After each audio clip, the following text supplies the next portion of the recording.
mi wẹ́rọ̀ lájújó. Ẹ àsán márìn gọ̀wé lẹ̀ fún wa rere wùrẹ́. Olóòtú tó yóò túnú gbé ìwéwé o. Àwọn abẹ́mi rẹ̀ yé o, mo kàgẹ́ bó bẹ́yẹ pa mi o. Àjàbẹ́mi gbìwọ̀n ẹgbẹ́gbà rẹ̀ yé.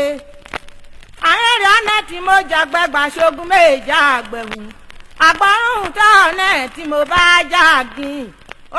Lives of great men all remind us we can make our lives sublime and departing, leave behind us footprints on the sands of time. William Shakespeare, in his masterpiece Twelfth Night, highlighted the underpinnings of greatness when he stated, "Some are born great, some achieve greatness, some have greatness thrust upon them." The life and times of Chief Agnes Onesande Enonwewu-Soki, more popularly called Ugbogbo-Ebebe, typifies and epitomizes how she, through an admixture of her innate heavenly talent, diligence and consistency, as well as taking full advantages of opportunities, achieved greatness in a life sojourn and entrenched herself as a truly great woman and an Ishakiri patriot, the jewel of Ishakiri folklore.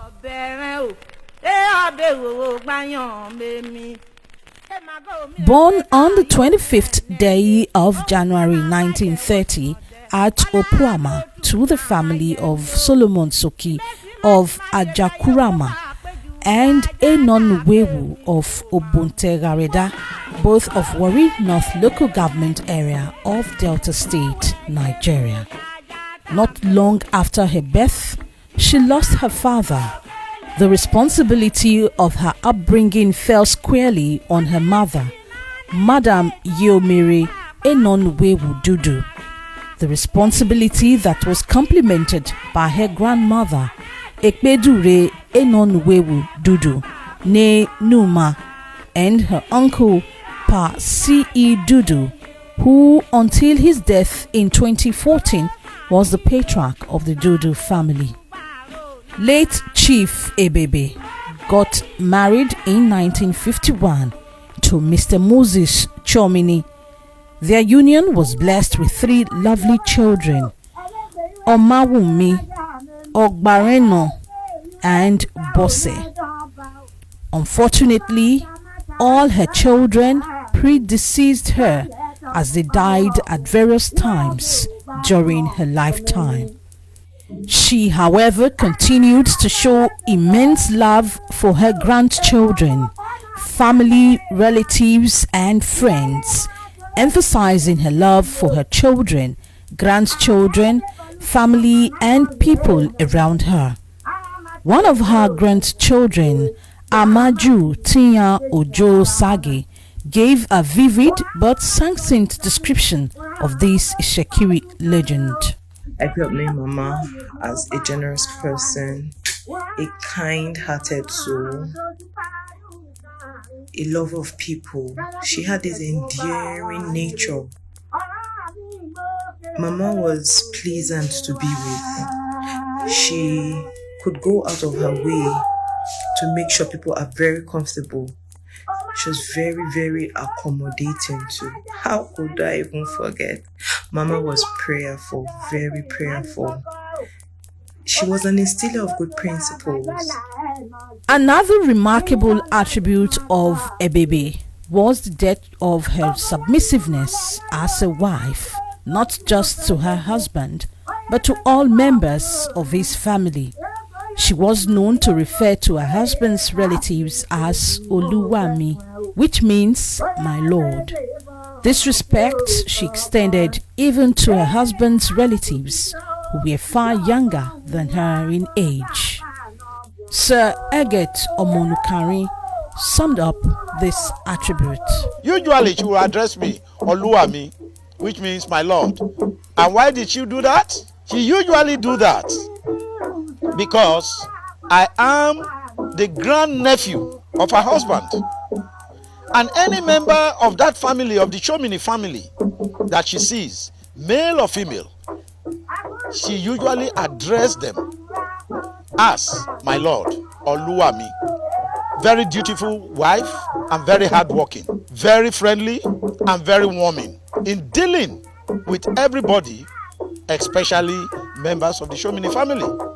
The maxim that a person's talent opens doors and brings that person before nobles and diplomats was remarkably evident in the life of Ebebe. She was an iconic singer with unbelievable mastery of the art. Her voice was not just melodious, it was angelic. Her mien was not only captivating, but enchanting. She deployed her sonorous songs rendition with such expertise that it was often difficult to leave her presence in the course of her performance. She had the uncanny creativity of composing and rendering songs extempore with such mastery that she usually held her audience spellbound and craving for more. A typical situational singer.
According to Chief Brown Mene, the Ogulusan of Warri Kingdom described her artistry attributes as a teaching mechanism for upcoming generations.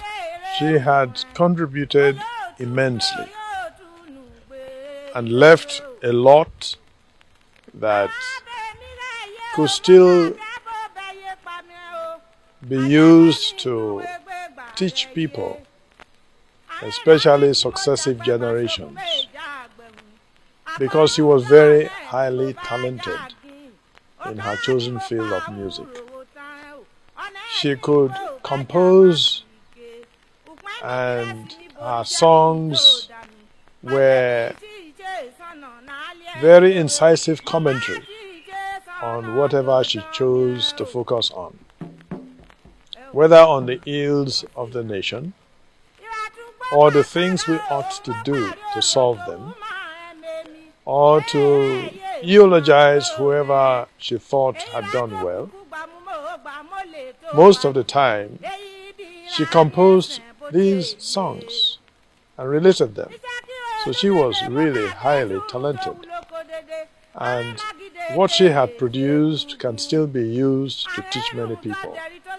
As for Chief Mrs. Rita Lori Ugbebo, the Igba of Warri Kingdom, that late Chief Ugbogbo-Ebebe was a legendary icon who told the story of our kingdom, the story of the times and warnings. Her songs gave us joy, peace, and happiness. Her legacy, her songs are going to live with us forever. In the same breath, Chief Mrs. Patricia Otuedo-Arawore, the Ashajolu of Warri Kingdom, concurred with Chief Rita Ugbegbo. We all must remember that she gave us her best. With her angelic voice, she serenaded us. She sang our stories. She told our folklores. She remembered things past and brought it to date. She gave us hope with her songs, and sometimes she told us about the ills in the society and went further to prefer solutions. What a diva. She was beautiful, elegant, fine in every respect. Ebebe was a notable arts ambassador of the Shekiri's ethnic nationality, the Niger Delta region, and Nigeria as a whole. She deployed her heavenly inbuilt talent to thrill both national and international audiences. Her unique talent, coupled with the complementary competence of members of the Iwere Ladies Group, elevated the Shekiri cultural heritage to enviable national and international heights. Ebebe was one of the lead vocalists of the Iwere dance group that represented Nigeria at the Canadian International Exhibition 1967, otherwise called Expo 67. Also, the Shekiri Cultural Group was one of the 3 troops that represented Nigeria at the event. The others are the Tiv Dancers and Ogunde Theatre Group. The Iwere Dance Group, with Ebebe as an integral part, equally performed at the prestigious Apollo Theatre in New York, as well as putting in performance in London. Chief Mrs. Patricia Otuedo-Arawore, the Ashajolu of Warri Kingdom, and Rolly Maku, lead welfare of Shekiris in the UK, sum up the international pride brought by Ebebe to Shekiri's worldwide thirst. She represented us at international forums. For that, we must remember her. And we will continue to thank her for the pride and joy she brought to Iwere land. You touched so many lives in Nigeria and in the world at large. You are a significant order to so many of us. In recognition of her contribution to Shekiri socio-cultural development through her songs, His Majesty Ogiame Erejuwa II, on the 15th day of January 1983, conferred on her the chieftaincy title of the Olujimi of Warri Kingdom. This chieftaincy installation was very precious and dear to the heart of Ebebe, who in her lifetime had the rare privilege of serving as a chief under 4 Olus of Warri Kingdom.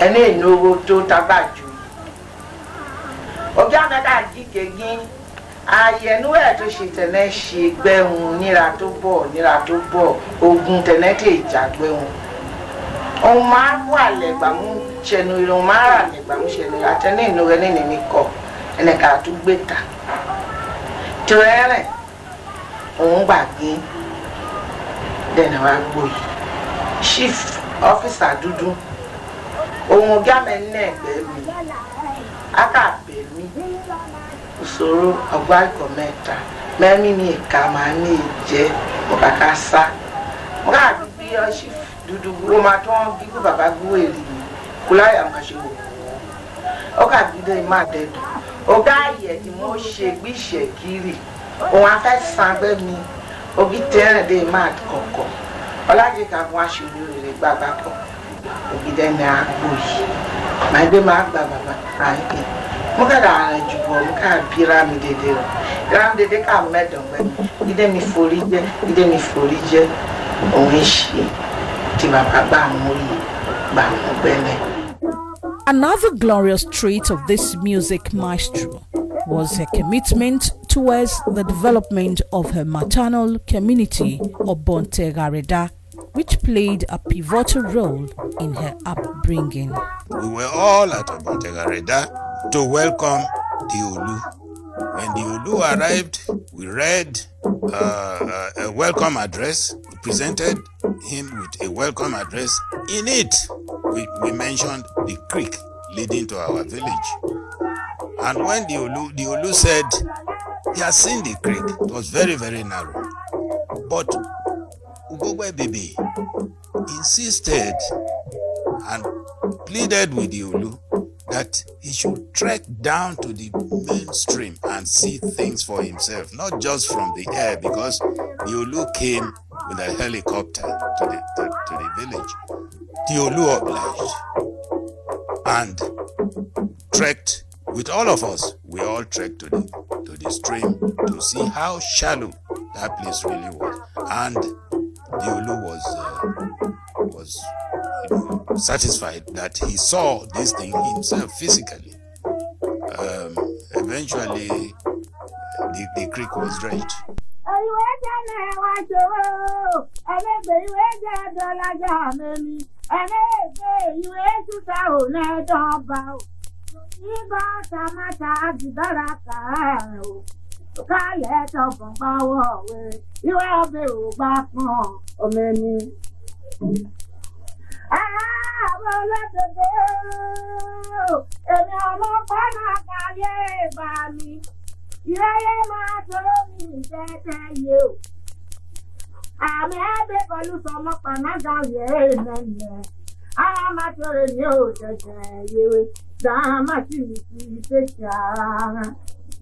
There are many things Ugbogbo-Ebebe did. For instance, it was that group that brought electricity to the town. Ugbogbo-Ebebe was in the forefront. This group bought the poles, transported the poles to Koko, from Koko to Obonte-Gareda in Warri North, and got an electrician to wire the whole town.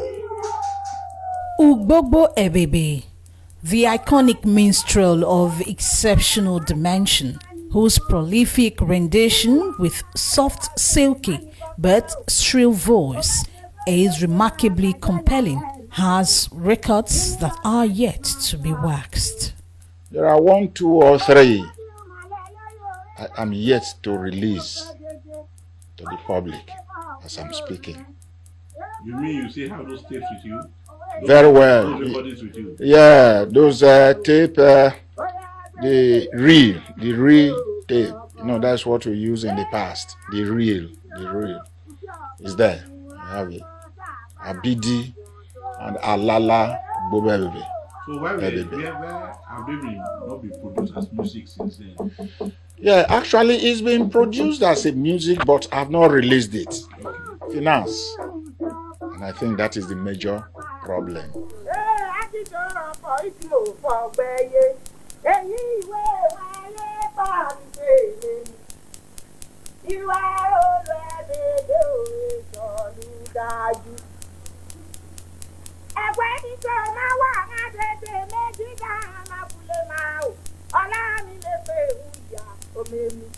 Aramboshu.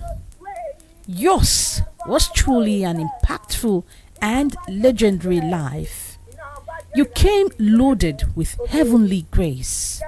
You deployed your heavenly gifts to engender hope and joy. You left dotting the Warri Kingdom and indeed Nigeria with worthy footprints. Your life typified and epitomized the truism that great achievers through their works are immortal in mortality.